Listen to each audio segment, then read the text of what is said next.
ঈদের আগের দিন বাচ্চু মোল্লা সাহেবের বাড়িতে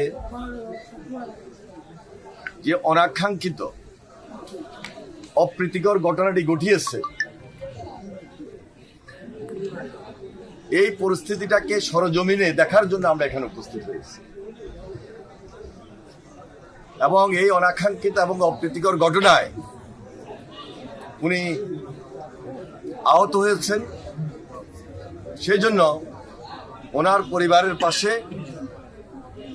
সান্ত্বনা এবং সমবেদনা দেওয়ার জন্য আমরা উপস্থিত হয়েছি। আমরা আন্তরিকভাবে দুঃখ প্রকাশ করছি যে উনি আমাদের একজন দলীয় নেতৃস্থানীয় নেতা হিসাবেও এই পরিস্থিতির শিকার হয়েছেন। স্যান্ডেলিনা সো, রূপচর্চায় আভিজাত্য। ওনার ছেলে বাংলাদেশ সরকারের উপদেষ্টা হিসাবে দায়িত্ব পালন করছেন।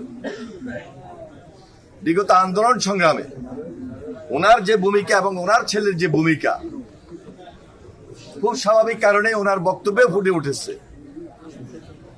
এটা ফ্যাসিস্ট বিরোধী, হাসিনা বিরোধী এবং সম্পূর্ণ যে আন্দোলনের জন্য আমরা লড়াই করেছি, সংগ্রাম করেছি, আমাদের দেশের পক্ষে, জনগণের পক্ষে।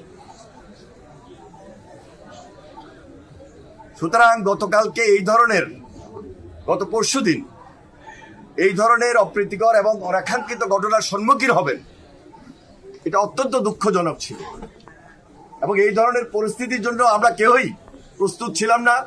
ওনার পরিবার এবং উনি নিজেও প্রস্তুত ছিলেন না।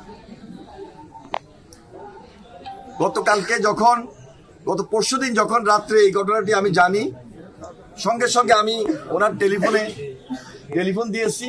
তাৎক্ষণিকভাবে ওনাকে আমি পাই নাই। রাত্রে আমি মিডিয়াতে দেখেছি গতকালকে আমাদের নেতৃবৃন্দ ওনাদের বাড়িতে উপস্থিত হয়েছেন, ঈদের দিন ছিল,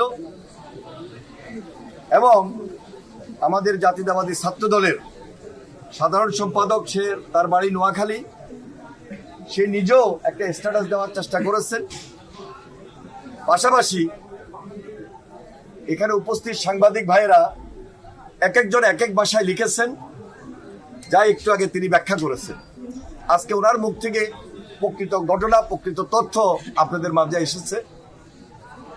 শুধু এতটুকুই বলবো, আমরা যারা আন্দোলন সংগ্রাম করেছিলাম একটা লক্ষ্যকে সামনে রেখে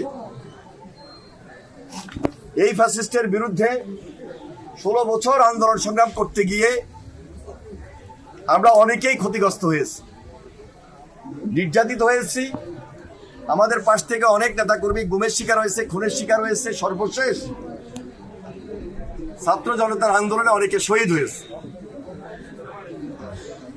ঠিক একইভাবে এই আন্দোলন করতে গিয়ে ওনার পরিবারও নির্যাতিত, উনি নিজেও নির্যাতিত। আর যারা নির্যাতনের সঙ্গে জড়িত ছিল, কথিত মঞ্জু, সে